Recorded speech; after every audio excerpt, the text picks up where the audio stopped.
As you come in, go ahead and share the thing, guys. Share it up, share it up, share it up.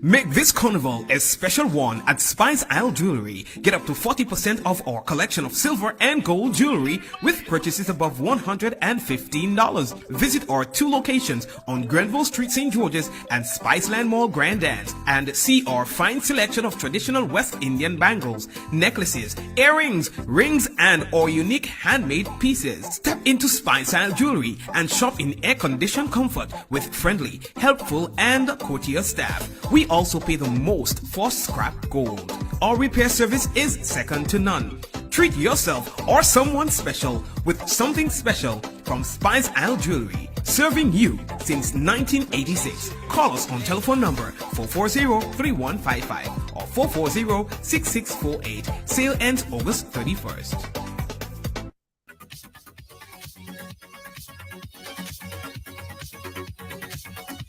Yes, yes, yes. Welcome to Tuesday on the Ride. Yes, yes, yes.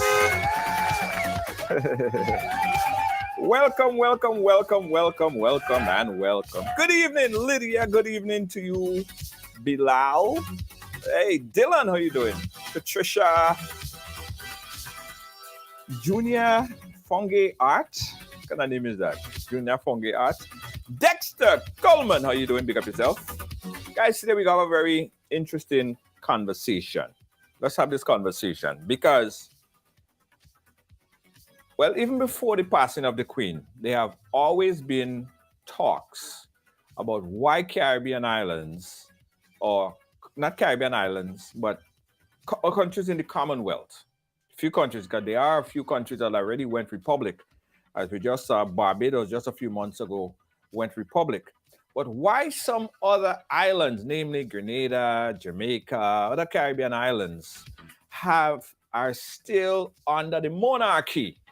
A lot of people have been speaking about it, but ever since the passing of the Queen, the voices grew even louder, with more people talking, vocalizing, asking, why do we have the Queen as head of state? Why do we, as an independent country, as they say we are independent, some of the islands in the Commonwealth have attained independence 40, 50, Grenada 45 years ago. Why is it that we then need a king or queen as head of state?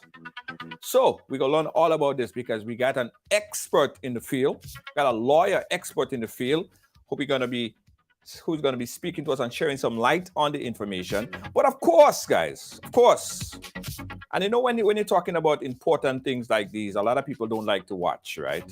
You know, when you're talking about history stuff, we just fall asleep in class. I used to, but then I understood the importance of staying asleep in history, right? History class.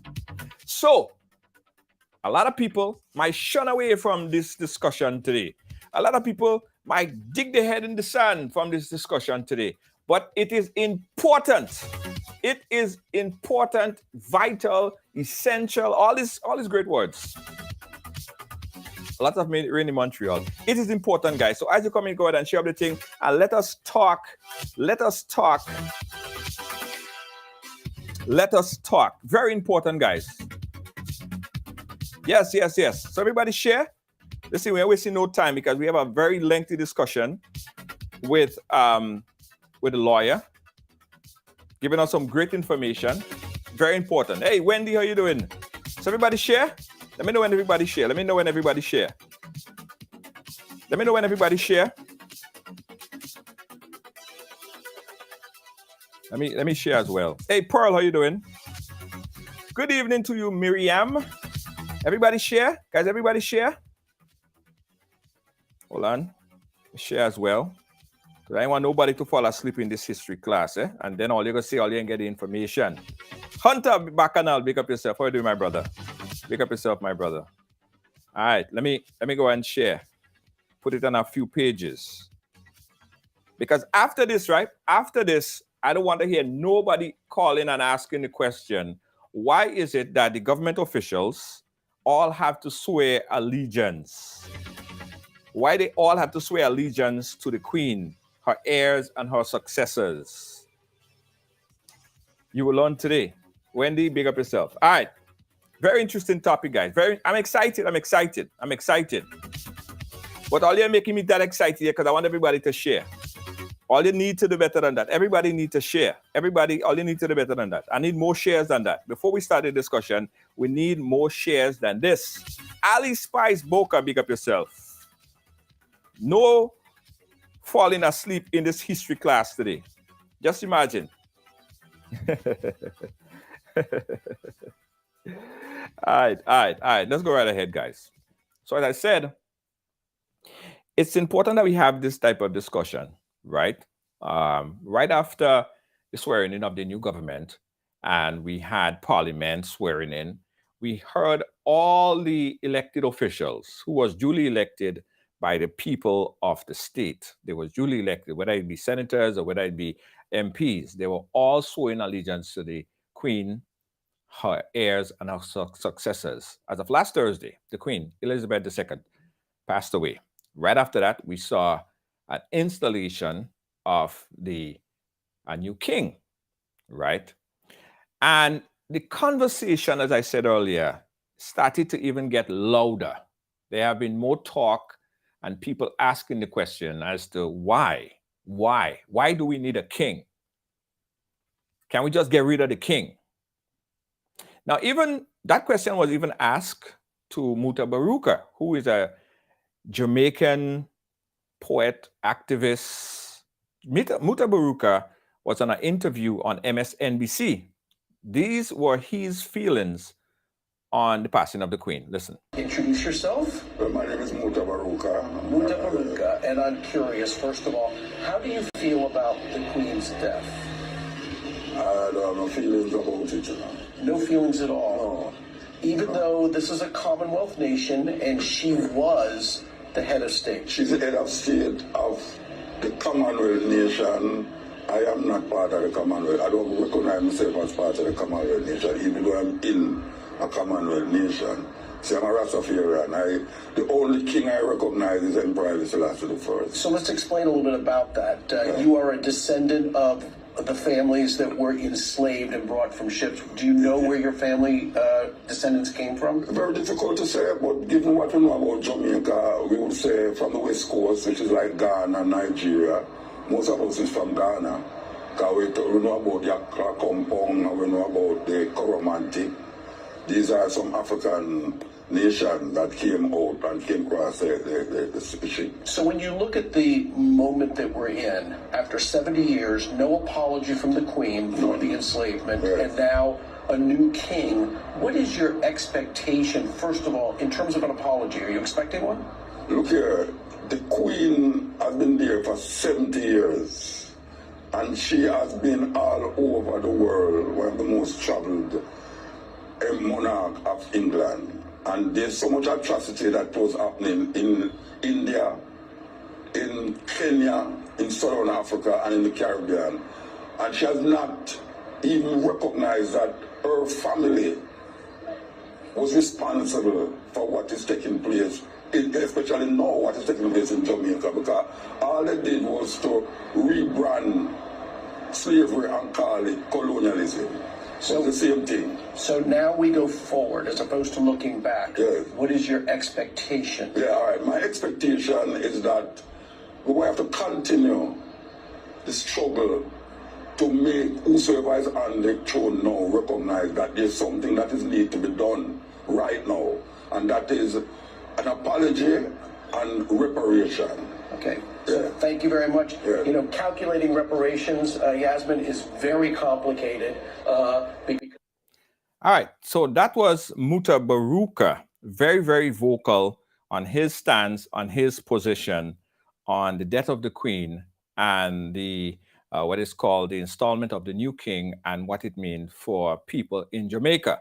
But the conversation went further than that, guys. The conversation is so deep right now that people in Bahamas, people in St. Lucia, St. Vincent are now asking themselves, even people in my hometown, Grenada, asking themselves this question. So just as of about a couple minutes ago, I had this long interview with Ruggles Ferguson. Now, Ruggles Ferguson is a lawyer in Grenada, and we had this very important conversation. And the conversation, I want you guys to listen to it very closely, because it will put all of this into historical context. It would make people have a better understanding as to why we still have to pledge allegiance to the Queen and why it's not going to be an easy task to remove that. So check out the interview with Ruggles Ferguson right now.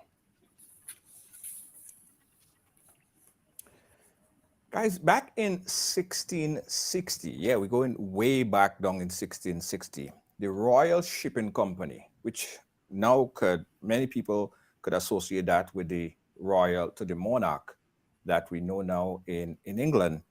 They were linked to that, the shipment of slaves from Africa into the Caribbean. Now, these slaves worked on the sugar plantation, which at the time was like liquid gold, right? Liquid gold. These slaves work on the plantation, but didn't reap any benefit, financial benefit from their labor.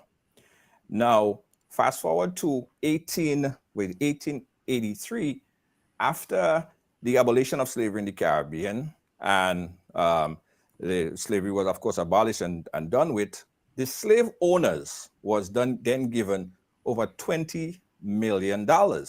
Now, a lot of people would contest and say that because of the labor that was done, the hard work by our ancestors, they basically contributed in making some of the big superpowers great and big, or super as they are. So back after the abolition of slavery in 1838, guys, and these monies was paid, there was no payments or reparation, or as you may know about it now, to the slave workers. Instead, as I said, the owners of the slave was given $20 million. Now, you might think $20 million is not a lot of money. Back in those times, that basically, if you look at it now in real context, that's probably valued at over trillions of dollars. So that's what happened. So to put this whole question of the monarchy, because we just saw the death of the Queen, the installment of a new king, and Caribbean islands are now asking themselves, why do we need that? Why do we need a head of state which is not local in their own jurisdiction, which in their country? And as soon as most of those islands already became independent, the next question is, now that we're independent, do we still need a head of state which is in England? So there's a lot to put into perspective, and I'm happy to have a good friend of mine who will help us understand this from a historical point of view, is of course lawyer Mr. Ruggles Ferguson. Mr. Ferguson, welcome to this chat right here, and I'm happy that you took some time to help us understand some of these issues. So let me ask you this first question. As a Caribbean island, Grenada, being a colony former colony of the UK, became independent in 1974. Why is it then important for Grenada, being an independent country, or Jamaica, or whichever country, need a head of state which is the Queen? Why do we need a head of state if we're independent? Right. And again, very important question, Godfrey. Let me go straight. Junior. Sorry, Junior. It's a very important question, and it's probably the right time to have discussions on these issues, because for many, these are topics that don't really, history, for example, is not necessarily a topic that grips people. Right. And as the saying goes, you have to understand your history to understand the present and to plan for the future. Now, just to put things in a bit of historical context, we had slavery. Back 400 years ago, there was slavery, and under the concept of slavery, slaves were not treated as human beings or considered human beings.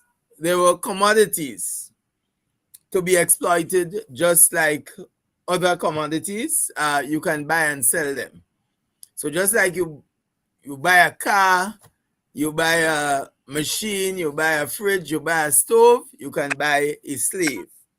Slaves had no rights. And it's important that we understand these things in a very practical way.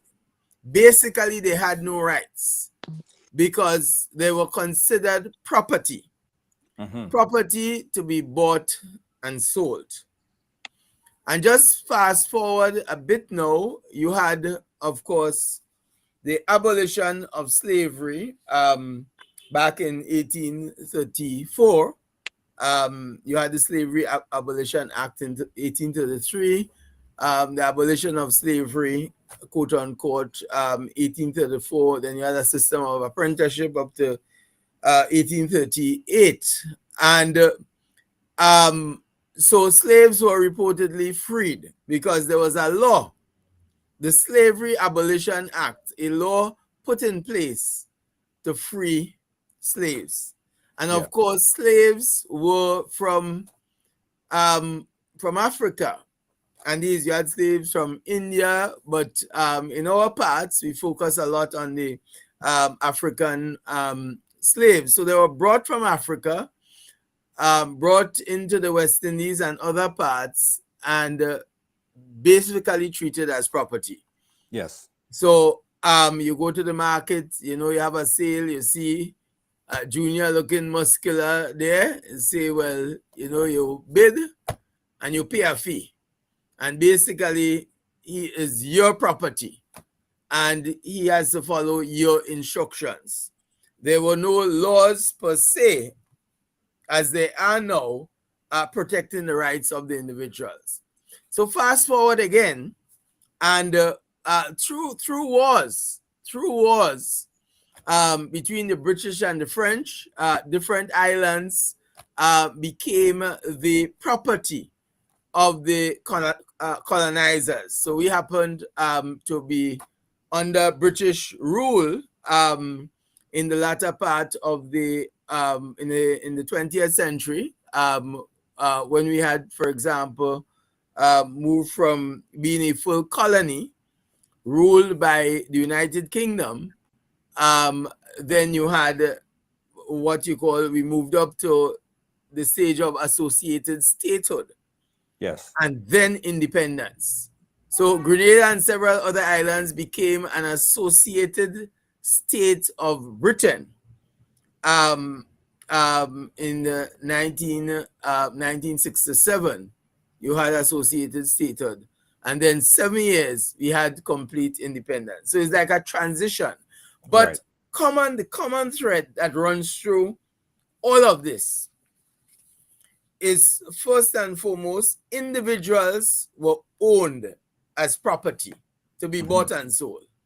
Secondly, our respective countries, as we know them now, were under the rule of the United Kingdom and other colonizers. So we are owned. The country was the property of the United Kingdom.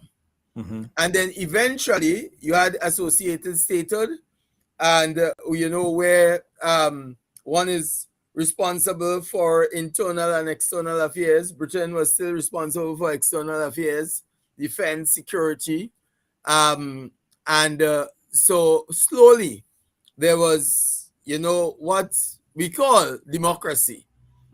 But we in 1951, for example, that's the first time you had universal adult suffrage, where you can actually vote for people to represent you. So these steps in history are important to understand and internalize broadly if one is to understand the present, and very importantly, if one is to shape the future.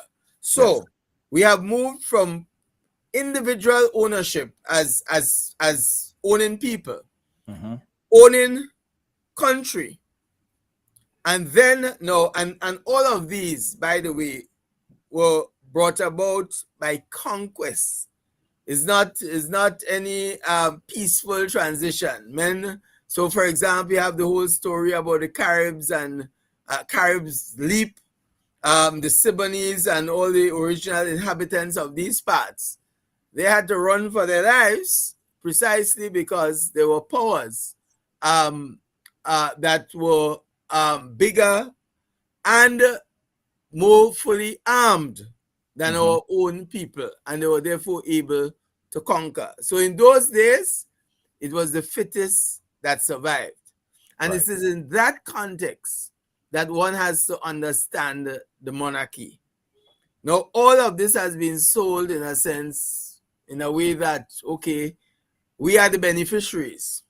We are the beneficiaries. We get handouts that we ought to be thankful for over the years, because those who owned us gave us freedom and then gave us something to survive and to keep us up, right? I think that's the way people have been brought up to understand the events of history. What has happened with independence now came a constitution in 1974. So Grenada was an associated state in 1967, and we gained full independence in 1974. However, and what full independence is supposed to mean theoretically as compared with the other periods is that we have become at last a sovereign nation, recognized as a nation in its own right, that has total control over its internal and external affairs. So that's what independence meant. Yes. However, the monarchy was retained as part of the constitution that was handed over to us, and the monarchy was retained, and the monarchy under the constitution, section 57 of the constitution, remained the executive authority over Grenada. So Her Majesty, in fact, section 57 of the constitution says the executive authority, or words to the effect, over Grenada lies in Her Majesty. And Her Majesty is represented in Grenada by the Governor General. And executive authority, I just want to hone in a little bit there on that word, executive authority. At face value, it sounds like if it has to do with financial commitments or financial authority. Just break it down for me. Executive authority. No, well, executive authority in its literal sense, means that you have control over, right, the affairs of the states. For example, and I think it's probably good in times like these to make the little fine distinctions and sometimes the mistake people make. So you have, for example, our Governor General in terms of protocol, right? When you rank in officers of the state, the Governor General falls on top, the representative of Her Majesty. So the Governor General is the head of state. Next in line comes the Prime Minister, who is the head of government.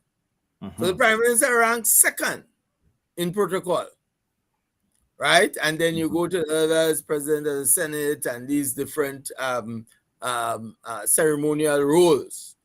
But theoretically, and that's why when somebody says, you know, referring to the Prime Minister, or you might say, well, head of state, the Governor General is the head of state. The Prime Minister is the head of government. So ranking in protocol is still the Governor General, because the Governor General is the representative of Her Majesty. Right. And in our Constitution, which is the supreme law of the land, Section 57 of our Constitution states expressly that the executive authority lies in Her Majesty. So we actually have it as part of our Constitution. And maybe the most significant part of it, and which is just basically how our structure is, what we inherited. The most significant part of it is that after general elections, you know, we had adult suffrage in 51, with people voting for the first time. Everybody voting, universal adults, men, women, etc. But after the election now, and you have to be sworn in. You have to be sworn in to make it complete and legal. You have to swear in, and as part of the swearing in, you pledge allegiance. And we just heard it after the last elections. You pledge allegiance to Her Majesty.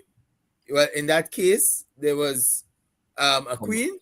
Yeah, Her Majesty, heirs and successors. her heirs and successors. Yes. Right? That's whom you pledge allegiance to, because that is part of what is ingrained in the Constitution. It's just the system that we have. So the Constitution that we adopted, there are many things in the Constitution, and after going through some articles of the Constitution, we noticed that in order to change any article in the Constitution, there have to be a referendum, which have to be at least 67% of the electorate. Explain to me the process in further details of changing any, like if you wanted to change the Queen as the head of state and become a republic, what is the full process? Okay. Now, we start off and conceptually here to understand it. The Constitution is the supreme law. However, there are what you call entrenched sections of the Constitution, and you have deeply entrenched sections, and you have sections that are not entrenched. Right. So, for example, there are sections that you can amend with a 2/3 majority in Parliament. For entrenched sections and deeply entrenched sections like fundamental rights and freedoms, you must get a 2/3 support of the people voting in a referendum. And to remove the Queen as head of state, that's part of the entrenched section of our Constitution. So we cannot do it without a referendum. And the process is this. Now, remember, just broadly speaking, there are three main arms of the state. We always speak about that, and I always make the point over and over. If people understand separation of powers, then they would understand the real fundamental base of the Constitution, and the details would be better understood. So, for example, you have the legislature that passes laws, and only the legislature passes laws. Yes. You have the executive, and the executive, though the Constitution says the executive authority lies in Her Majesty, but the executive authority really in practice lies in cabinet. Right. And the third arm, of course, is the judiciary or the court. Now, so passing of laws is solely in the domain of Parliament. Our Parliament consists of two houses. The lower house, or the House of Representatives, people elected in an elections. And then you have the upper house, or the Senate. Mm-hmm. And so how laws are passed, simply this process. The government, who holds office of the day, will have their own legislative agenda. There's what you call an Attorney General's chambers, and there's a drafting unit there.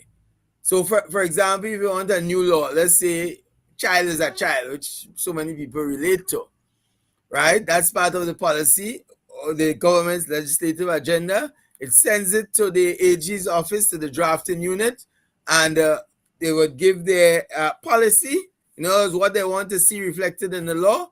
Right. The draft would be done, and that draft or bill, Mm-hmm. enters the lower house and is debated there. It's debated and passed by simple majority. Mm-hmm. Right? You don't need a special majority. So there happen to be 11 people in Parliament that day. 6-5 does it. One vote. It goes next to the Senate, where it's debated and passed there. Simple majority. 2. After the Senate, it goes to the Governor General, the head of state, Mm-hmm. for what you call assent or approval. And assent means the Governor General signs off on the bill, Right. and a date is given. Signs off now as a law, because once it's passed by Parliament, it becomes a law. It enters Parliament as a bill, goes to the lower house, then goes to the upper house, and once passed, it becomes a law. The Governor General signs off on it, assents, and then it is published in the government gazette. Those are the procedures for all laws. Right. And referendums or laws that change the constitution go through that process also. Mm-hmm. However, the only difference, especially when it's an entrenched provision, where you're talking about the monarchy and moving the monarchy, it has to be by special majority. So the first example I gave, 6-5, Mm-hmm. a normal law passes on that basis. 6 on the government side, or six parliamentarians approve it, vote for it, 5 oppose it, that goes through because majority prevails. Right. However, if it's a law to change the constitution, then you have the same procedure, but different majorities now. When it's a change, an entrenched provision of the constitution, it cannot be by simple majority. It has now to be special majority. Yeah.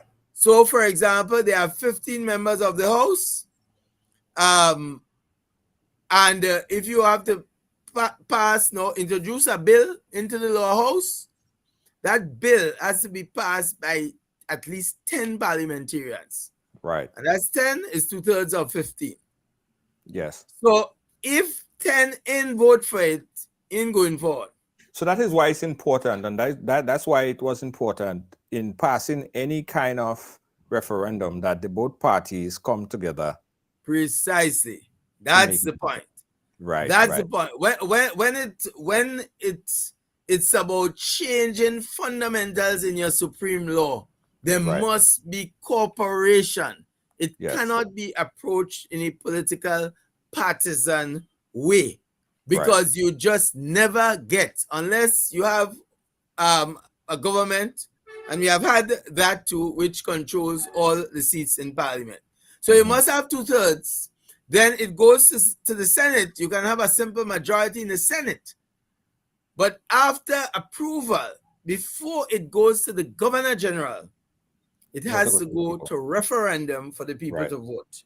Yes. And when the people voting in a referendum, you must get a 2/3 majority of those who vote.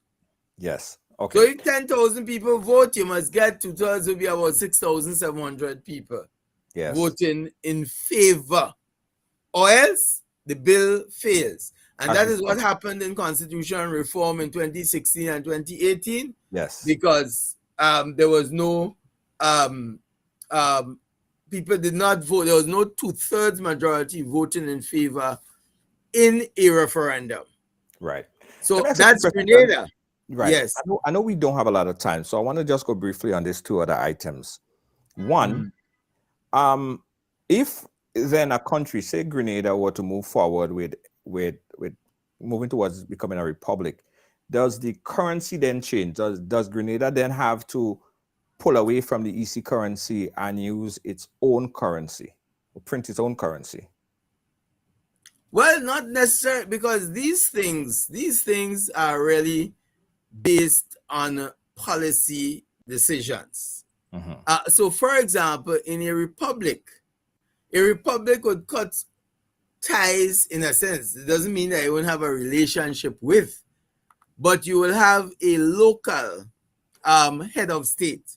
Right. So, for example, in the region, the republics are Trinidad, Dominica, and Guyana.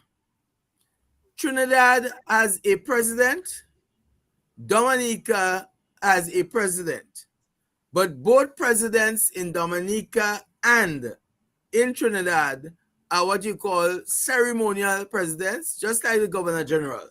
Right. They may have some Barbados as more well. power, Barbados right? as well.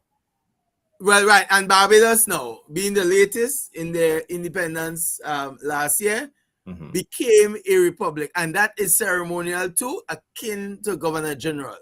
The only republic where you have an executive president, in other words, the president is the chief, the first among equals, right, is Guyana. Guyana, yeah. Right, and if you know, it's the Cooperative Republic of Guyana. And so they have both a president and a prime minister, but the first among equals is the president. So it's the only country with an executive president in this part of the region. But again, the issue, for example, in Barbados, you see, Barbados constitution is different to ours. There are similarities, in fact, almost substantially the same. All these constitutions came from the same source, but there are some differences. So, for example, if you notice, to move from the monarchy to a republic state, there was no requirement for a referendum in Barbados. Yes, because their constitution provided for the majority, the 2/3 special majority, and you had opposition support and government support, and government controls most of the seats, the ruling party. Right. So it was easy because they don't need a referendum, even to enter the CCJ. Right, of the 4 countries that have entered the CCJ and making full use of it, Barbados, Guyana, Belize, and Dominica, neither needed referenda. Right, so there was no referendum. You have the special majorities in Parliament, but our constitution is structured in such a way and has these special provisions that if you have to move to do certain things, you need the support of the majority. And well, not just the majority, but a 2/3 majority. And that is a tall tree to climb. It's a tall tree to climb. And especially if you move in that direction and it gets entangled with partisan politics, then forget it. We go nowhere. Right. So you have this situation where there'll be debates about the king and queen and so, but the reality is that it is part of our constitution. The reality is that we'll be pledging allegiance to either a king or queen, because that's just our structure until it is changed, until you have constitutional change. As the saying goes, jump high, jump low. Once it remains part of the law, then that is how it works. Right. Yeah, listen, Ruggles, thank you for putting this thing into historical perspective for us and give us a better understanding. Because as you said, jump high, jump low until the law is changed, until there is some kind of successful referendum, we'll be pledging allegiance to His or Her Majesty, the Queen or King of England. Ruggles, Right, thank and you it's so the much. same thing. If I can just say, Junior, just take this point in. So it's the same about the CCJ. So Yes. the CCJ is in the Caribbean. It's a Caribbean court, but our people, as a final court, if you want to challenge a decision, you must go to the Privy Council in the United Kingdom. Just so you need a 2/3 majority to change that. And that article, that referendum was also an article on the past referendum. Precisely. It was. So that's why education, because a lot of times people don't, they take emotional approaches to these subject areas. For example, once upon a time, if there was a bet, and that's not too long ago, which would be the last country in the Caribbean to go republic, I am sure more than 90% would have voted Barbados. Barbados. Yes. But Barbados was seen as Little England, conservative, Yes. and they wouldn't move the Queen. Everybody loves the Queen. But they have shot ahead of all of these other islands. Yes. All right. So that was an interview that I had earlier with attorney Ruggles Ferguson. And we join now with Jamaican vlogger and activist, Ripe Mango, Kamala. Hi. Kamala, how are you? I'm good. I'm great. How are you? Haven't spoken to you in a while, but I'm good. It's been a while. Kamala, thank you so much for being so patient and joining us to give us some perspective of this conversation that's been happening throughout the Caribbean, more so after the death of the Queen. Tell us about how it is in Jamaica. What's happening in Jamaica? What are the conversation like post the death of Queen Elizabeth? Jamaicans are really and truly exasperated. The majority of us, anyway. You still have a few Jamaicans who basically believe that, they should. They're coming from the era where the Queen is the Queen is the Queen is the Queen. But the majority of us we're not interested. I've heard a few vox pops. Right. And the people are like, this has no bearing on me. You see, almost everybody in Jamaica born comes to this Queen, and she's never affected anything here one way or the other. Right. And in the last couple of years, we had a visit last year or early this year. I can't remember exactly when it was, from Prince William and his wife. Yes. And they weren't well received. They weren't well received at all, and that is where it all started. This conversation came back because we were about to go into the 60th year. We just celebrated our 60th year of independence.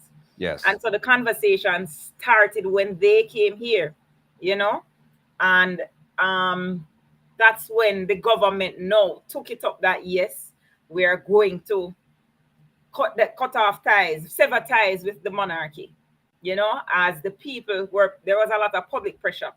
It's been growing over the years, because, it started, of course, with the Rastafarians.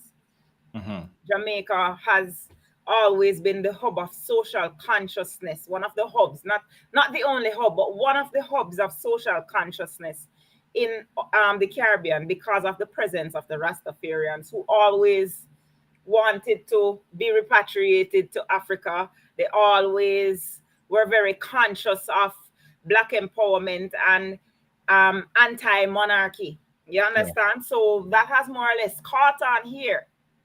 You understand? The whole fever and the excitement of it. And most of the Jamaicans know, especially the millennials, they really have no care for the Queen. As a matter of fact, when the Prime Minister recently announced that we were to go in 12 days of mourning, he was basically ridiculed, because everybody was wondering. First of all, they have so many memes because of what he said. Also, Jamaicans were the king of the memes. And he's been getting it left, right, and center since he made that announcement, especially since subsequent to that, the British actually announced a 10-day mourning period. So he's been getting a lot of hammering. Why do you want to mourn this woman for 12 days and the country where she born and reign in say 10 days? You understand? Yeah. So, in Jamaica, we're over it really and truly. It's very interesting. Yeah, go ahead. I know the consciousness of Jamaica, and I heard Muta Baruka speaking on it. I heard a number of other people speaking on it. But why is it taking Jamaica so long to come to that consciousness, to even move towards? All right. I just listened to your last, the interview you just finished, and what I can't remember his name, but what he said is the same thing that exists here, where it's entrenched. The monarchy is entrenched in our laws, and it has to go to referendum, and there has to be 2/3 majority in parliament. So the problem is we've had an issue with both sides agreeing. We have a two-party system, and one side has always been pushing it, and the other side has always been opposing it. No, ironically, the side that has always been opposing it, because this we're talking about from in the 90s, we've been trying to get this thing done from as far back as I can remember. And I think I kind of start getting politically conscious in the 90s, in the early 90s, when we had PJ Patterson as the Prime Minister. I remember he was a very strong proponent of cutting ties with the monarchy, and his then opponent, Edward Seaga, was dead set against it. So the irony is now that Edward Seaga's party is in power, that's the JLP, being led by Andrew Holness. And I don't know if it was the blowback from when the prince and the princess were here, but he decided that, hey, he's going to support the severance of the ties. He's going to support the push for us to become a republic. You understand? But he's so, you can't even trust what he says sometimes, because he's all over the place, really, if you were to ask me, because he says this 1 minute, and then within a few months of him declaring that, we hear that he got awarded by the late Queen, and she put him on her PC, which is the Privy Council, they get this designation, the PC, which is it's like the Privy Council, but it's for leaders. Right. Anyway, and then you stop hearing about it, and then recently we had a situation in Jamaica where our Minister of Foreign Affairs, Kamina Johnson-Smith, went up against Baroness Scotland of Dominica for the General Secretary of the Commonwealth. When all the Caribbean islands were united to actually support the Baroness, Jamaica out of the blue decides to put up themselves and nominate the Foreign Affairs Minister, and she went in an election against her and lost. But that whole bid was being pushed by the former Prime Minister of the UK, Boris Johnson, who openly campaigned for Kamina Johnson-Smith. So when we see things like that contradicting the stance that he supposedly took, we have to wonder if he's really serious, because he promised us that he would have started the process before our 60th anniversary, which just passed last month. Right. But the process, it done gone now, and the process don't start yet. Because we know the political will or no will politically to pass this. But what about on the street? Do you think if it were to go into a referendum, the people of Jamaica would vote towards it? Because we had one in Grenada Definitely. recently, it didn't. We are currently in the middle of a national poll, and one of our most famous pollsters, who is Don Anderson, just asked that very question, and over 80% of Jamaicans want to sever ties with the monarchy. So that's a overwhelming majority, you know. So if it were to go to referendum, most Jamaicans would want to sever ties with the monarchy, because time, really and truly, time come. And I mean, as a lot of Jamaicans have been saying, rest in peace, but it's neither here nor there.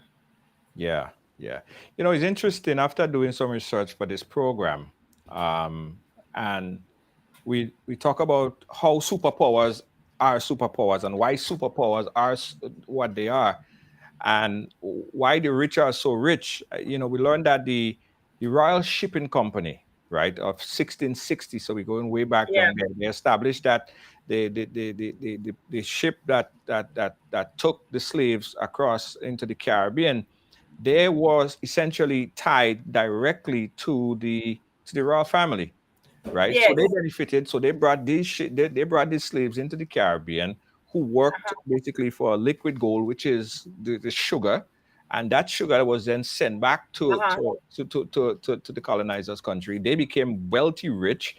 The slaves themselves got absolutely nothing. They got absolutely nothing. And at the abolition of slavery, finalized in 1838, when it was expected that the slave workers would actually benefit, instead they paid the slave owners, and the slaves got absolutely nothing. So there was no repatriation. There is no reparation. No reparation. Sorry. But it goes further than that, you know. They actually stopped paying the slave owners. The descendants of the slave owners got their final payment in 2015. Yeah. And a lot of Jamaicans, actually, during the Windrush generation, who are the descendants of slaves, enslaved and colonized by these people, went to UK during the Windrush generation, paid taxes. And those taxes contributed to the payments of the descendants of their slave masters. Yes. That is how perverse the entire system is. And when we call, because when the monarchy came here earlier this year, there were protests here. They visited 3 countries: Belize, Jamaica, and the Bahamas. And we had protests here. And the prince didn't apologize. We called for an apology. We wanted an apology, because we know said they're not even going to talk to we about reparations. You understand? But if they apologize, they said it what the prince's exact words, and that's the current, who is now the Prince of Wales, that's Prince William. His exact words were, slavery was an unfortunate experience. Yes, that was what he said. There was the thing about it is, Kamala, if they make an apology, is like they accepting guilt. They accept, exactly, and that is it. That's why everything they say about it is carefully worded, because once they apologize, they accept responsibility, and they don't want to accept responsibility. But the fact is that they are still living off the legacy of slavery. You understand? They're still living off the legacy of our ancestors, even beyond slavery, who went there on those banana boats and worked in horrible conditions under racism for a little bit of money. And then guess what? Jamaicans need a visa to go to the UK. So if we need a visa to go to the UK, why do we still have to our head of state? Why is our head of state the queen or the king of a country that we need a visa to go to? True. And you know, our politicians have failed us miserably here, because the minute that the UK decided to impose visa restrictions on a realm country, because Jamaica is a realm country, then we should have made immediate plans to cut them off. You know, but we keep hearing you have a lot of Jamaicans who still need to decolonize their brains, because it's like they believe that we can't live without being a realm country of the UK. You understand? And really and truly, they contribute absolutely nothing to us. You understand? They don't give us free money. Anything that we get from them is on loan. And even if they give us a grant or a gift, it comes with all sorts of conditions that have us jumping through hoops. I mean, I can't forget when Prime Minister Cameron came here and he wanted to send, when they were working out the agreement to send back prisoners here. They wanted to build a prison so that they could deport more people, more Jamaicans. Yeah. And every month there's at least one flight coming to Jamaica. With people, Jamaicans being deported from the UK. Yeah. And sometimes the things that they're being deported for, ridiculous. Traffic violations, some non-violent misdemeanors. Yeah. So it's like they are just dying to get rid of Jamaicans after they have done so much to us. So then why should we therefore have these people as our heads of state? Why are we still subjecting ourselves to this? It's almost like Stockholm syndrome. Yeah. Got a caller on the line. Caller, are you hearing me? Hello? Hello? All right, let me, if we could get this caller. Caller, are you hearing me? All right. We're having a problem connecting with our caller. Guys, we want to have you on this conversation right here. We're talking about the reason or your rationale why you think that the Queen should be removed as head of state. Let me see if I could go back to the phone line. Caller, you live. Are you hearing me?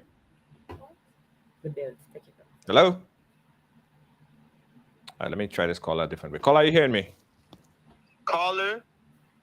Hello? Hello, you know what this is? Okay, I'm on the show. You want to call back?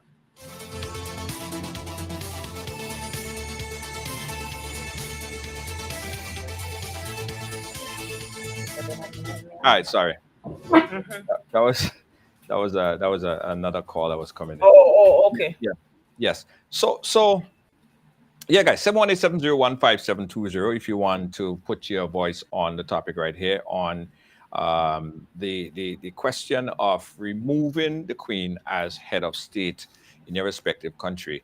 And the reason why it's so difficult, because again, we were given a constitution, as Ruggles Ferguson said, basically handed over a constitution, and the constitution made it almost virtually impossible, very, very difficult, with 2/3 of the majority, very few things. Barbados, however, was able to somehow tweak their constitution way back. So in order to get these items, they don't necessarily have to go to it doesn't have to go to a referendum. They Which, learned from our mistake, you know. Because you have to remember that we were one of the first territories to gain independence. And I believe, if I remember, well, I wasn't alive, but if I remember my history correctly,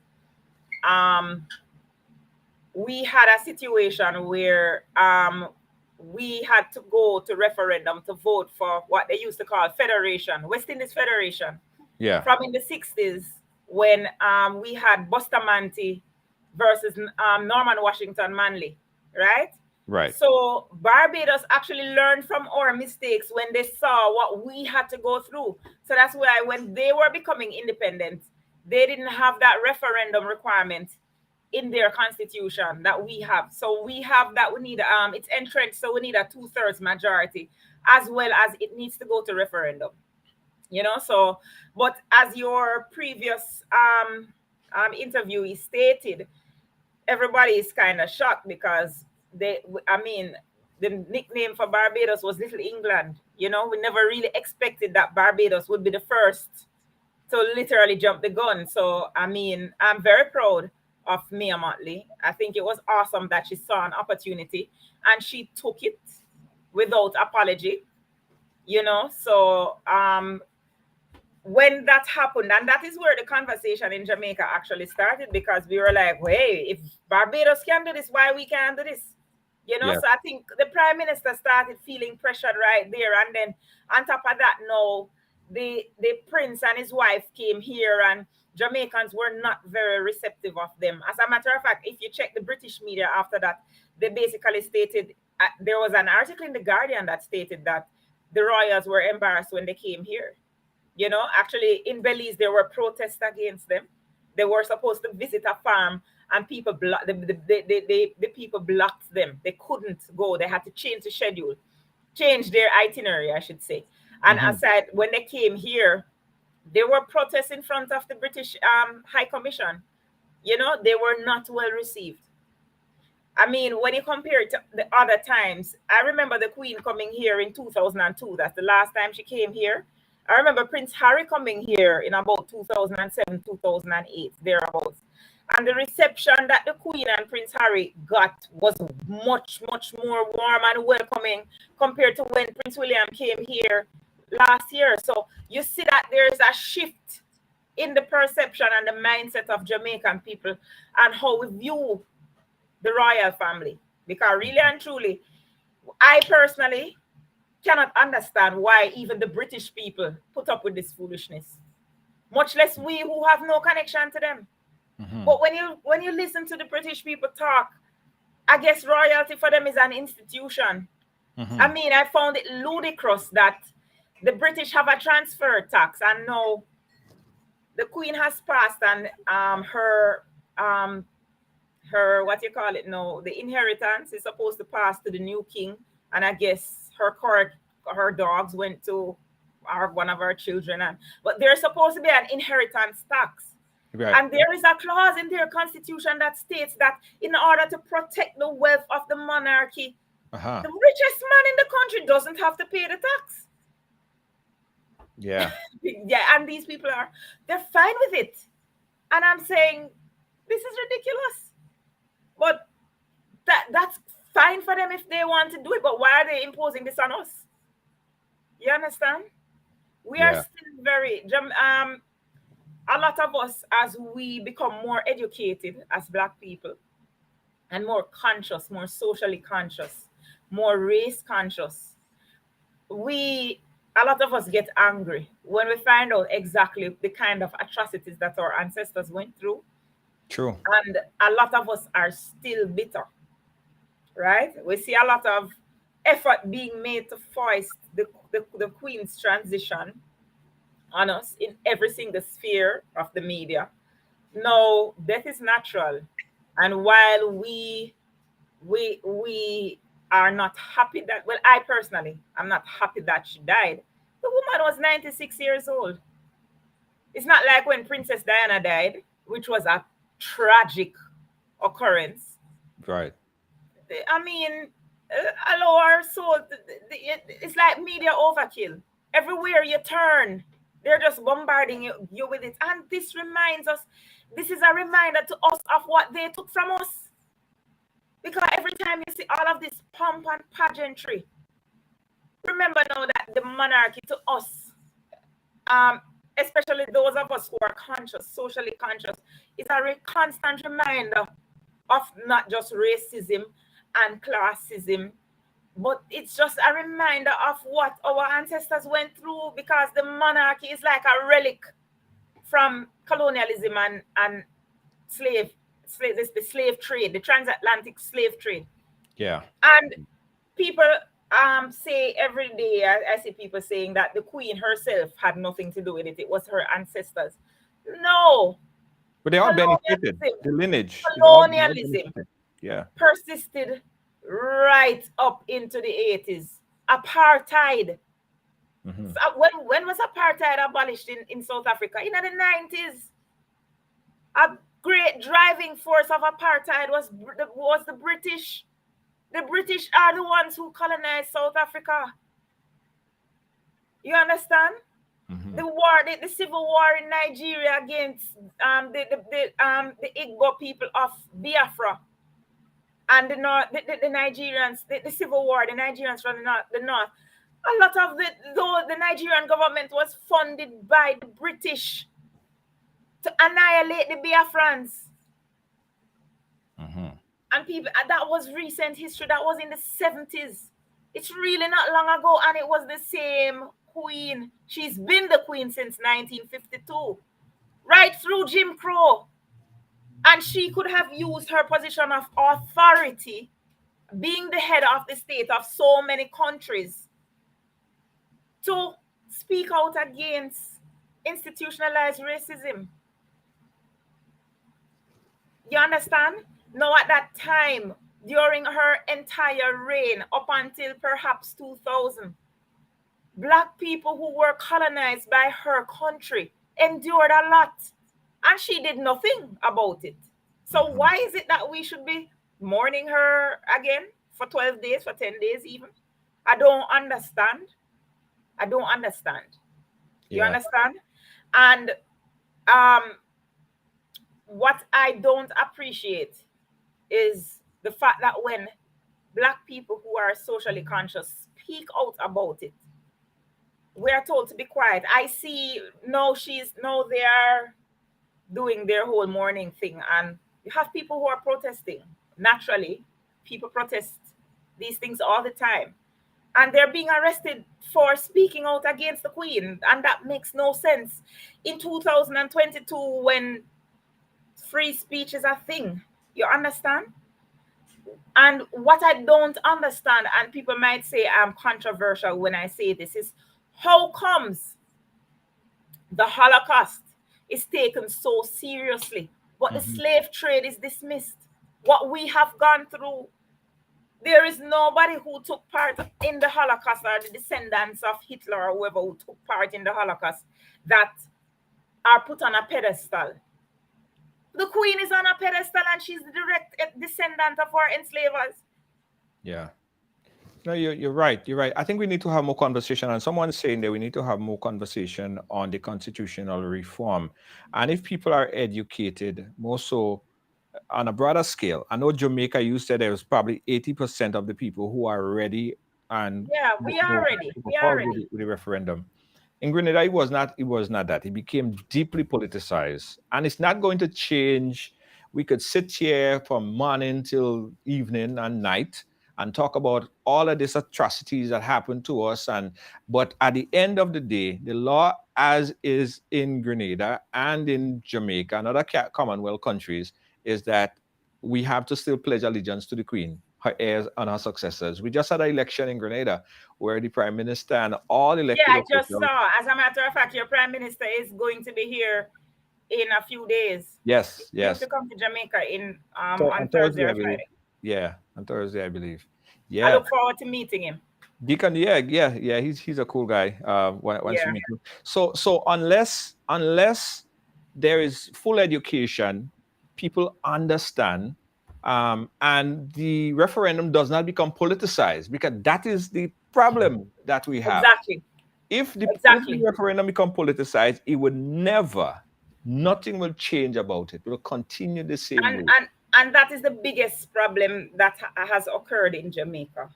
It was politicized from day one. It becomes this political football, where you have one side that is for it, and just because they are for it, the other side automatically has to be against it. You know? But I think what happened to this Prime Minister is because he's a populist. He literally got backed in a corner. You know? Because he's a populist, and when he doesn't want to take an unpopular decision, so he decided, well, hey, if the people want it, then I'm just gonna do it. You understand?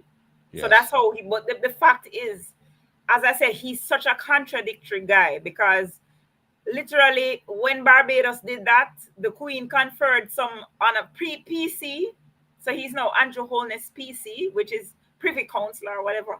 And she conferred that when Jamaicans started making noise, and then he just stopped speaking about it, because he just take a bad trip to England, get him a award, and him stop talk, right? And then the conversation started getting loud again when the royals were here. Him start talk about it again. You understand? And then him stop talk when him decide to send up him foreign affairs minister to run for some position. You know? So he's very populist. I know that he said what he said, but that doesn't mean he's gonna follow through with it. Right. So we just have to hope and wait and hope. But I know that the opposition was the party that was always pushing it, and they've always been committed to trying it. From the time of the Manleys up in until PJ Patterson, all of the prime ministers under the current opposition, PJ Patterson, Manley, PJ Patterson, Portia Simpson Miller, they have all been committed to moving away from the monarchy. So we just have to hope and pray that. Well, as long as there is a political will between Yes, both parties and there is a will of the people, it will happen. And hopefully in the region of the Commonwealth, because I think even in Grenada, as I said, people are very passionate about it. Even more so now, they're paying more attention, so they're seeking more education, because this is not a sexy topic. This is not a topic that people would gravitate to listening a lot. But people are still paying attention now because the Queen just passed away and there is a new king and people are talking about it. So if you could use that opportunity now to start educating people about the process, don't politicize the system. Both parties come together, put a referendum out there, and see if we could change and move forward. If that is the definitely. government, yeah, The I think half of the problem too is that people don't like the new king. It's very unfortunate to say, but it's just the truth. Most people from the Caribbean tolerated the Queen because, in terms of her personality, she was a nice little old lady. You know, she Right. never really do nothing to nobody, even though we didn't like what she stood for. She Right. had a very affable personality. I mean, she was kind of cool. She was in James Bond, and she did some little cool things, and a lot of people just found her, you know, she was all right. But Right. a lot of people dislike Charles Yeah.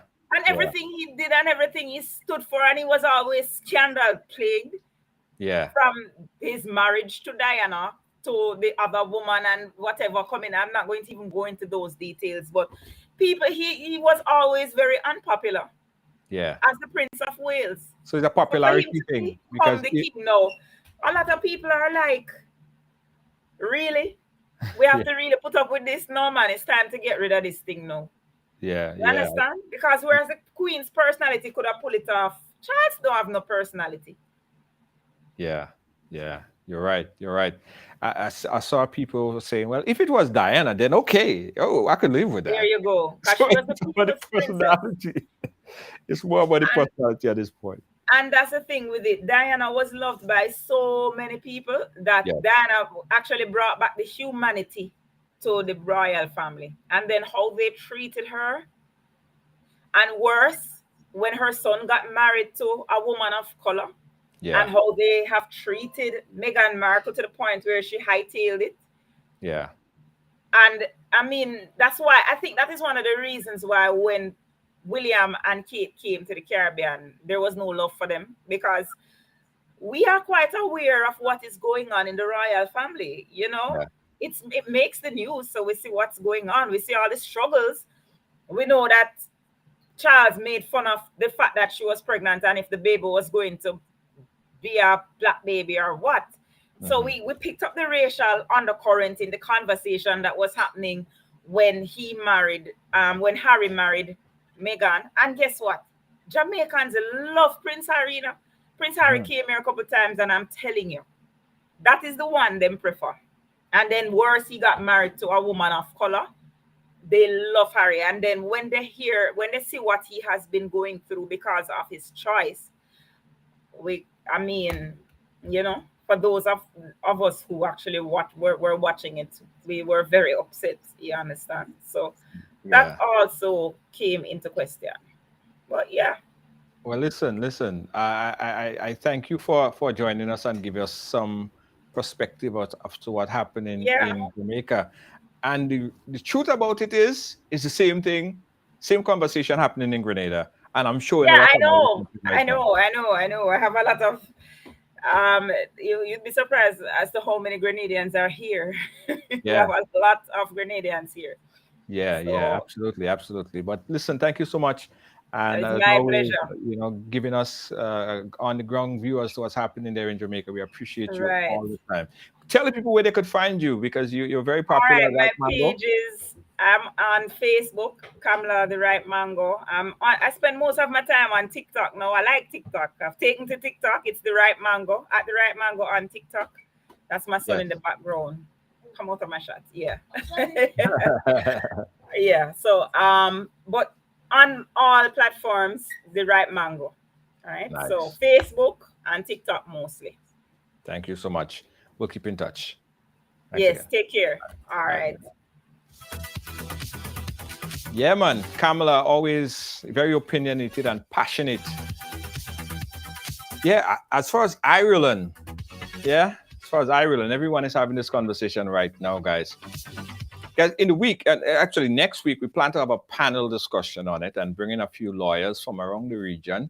St. Vincent and the Grenadines, St. Lucia. We have someone from attorney from Grenada, one from Jamaica. Let's have a regional discussion on the way forward on a referendum and what are the processes that needs to be done, the appetites, and just feeling the temperature on the ground in these Caribbean islands. And because I think the will of the people right now want to at least have this discussion. And I think government should use this opportunity at this juncture to see if that's the will of the people and if they could pull through with it. Bearing in mind, right, that it might be an expensive venture. There might be a lot of changes. The governments of the region have to do everything to really figure out if it makes sense, because it just may not make sense at all for some region. It just may not make sense. It might make more sense staying as it is right now. That is a discussion that the government and the people have to speak about. There need to be consultation by the powers that be and stakeholders and see if that is the will of the people and if it would actually bring economic development to the country or to the people, right? So it's a lot have to be discussed. It's not something that you could just make a decision overnight. A lot have to go into the decision, but I think that the discussion should at least start. At least. Thank you guys for watching. Thanks for being a part of our program. Very educated historical view from Ruggles Ferguson. We thank him for making the time to chat with us. And of course, on the ground, what's happening in Jamaica. We say thank you so much. Guys, don't forget that this coming Sunday, which is the 17th. Yeah, the 17th. The NDC New York chapter cordially invites you to a dinner and dance with the Prime Minister, Honorable Deacon Mitchell. That's going to take place at Glen Terrace. It's 5313 Avenue N. That's in Brooklyn, New York. Limited ticket, guys. Now, we started to promote this just a few days ago, and already they sold out. But they put 200 more tickets. They got a bigger hall. So yesterday, they put 200 tickets more on sale. We started to talk about it yesterday again.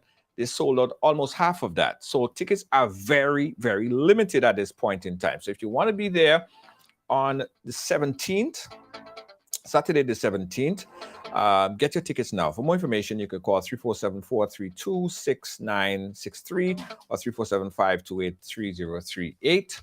Contact them right now and get your ticket. Tickets are $200, but it's a dinner with the Prime Minister. It will be an amazing event. And also, guys, there will be a town hall meeting. They send the town hall meeting information to me, but I'll post it on the website. There'll be a town hall meeting where everyone gets to come out and ask a question to the Prime Minister here in New York. One caveat, though, I was told that you have to be fully vaccinated. I believe that was one of the caveats that was told to me. But the official information will be posted on our Facebook page. But if you're in New York and you wanna, you have some questions for the Prime Minister at the town hall meeting, which will be announced, the location will be announced shortly. Look out for the information, but you have to walk with your fully vaccinated card, right? That's what I was told. Also, guys, happening. Thank you, Eslin. There's also King of Kings. Yeah, Looney Spark and Electrify have this event happening. It's called King of Kings 2, Vincy Mid Grenada, and that's happening at the 178 Newport Street, Brooklyn, New York. All the artists, man, like Woy, you see artists, Inspector, Mr. Legs, Worst Ways, Looney Spark and Electrify from Grenada, Squeaky from from St. Vincent, we have Kemi, Magical, Marlo, and a host of others. That's Saturday, 24th September. That's the official Miami Carnival send-off. Kings of Kings 2, Brooklyn, New York. On behalf of all our production team here at Ride Along Live, our moderators, Kibbs, Deanne Fraser, and Gail Charles, we say thank you so much. Our senior executive producer, Lois JJ. Join us again tomorrow. We appreciate you guys. Bye-bye.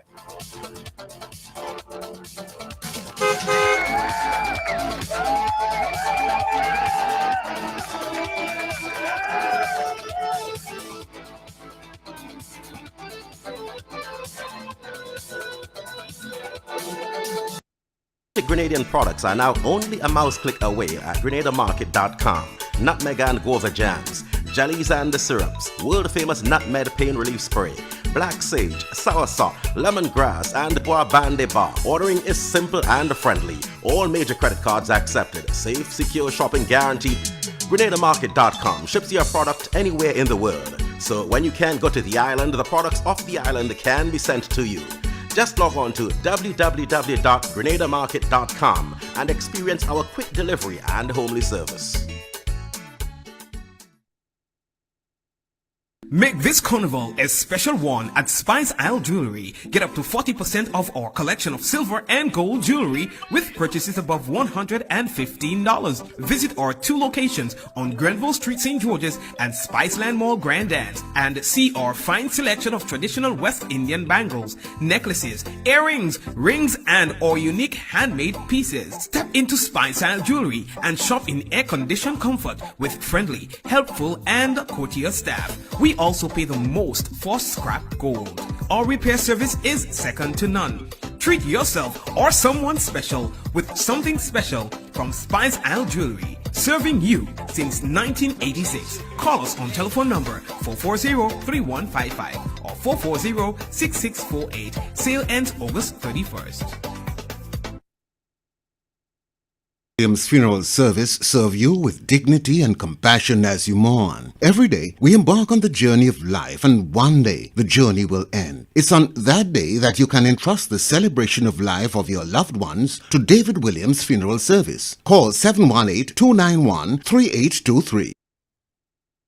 Chicks Export Limited, Toronto, Canada. Shipping barrels and other cargo to Grenada in 3 weeks, including custom clearing and home delivery to anywhere in Grenada. They source, purchase, and ship new and used anything. Call or WhatsApp Eric, aka Greens, on 416-569-9755. That's 416. Well, it's on Ride Along, so it's happening here. Came over here. What does it mean? You know, I grew up in what I guess we call a typical family. We break all the stories, and that's just a fact. And that's why everyone has a story to tell.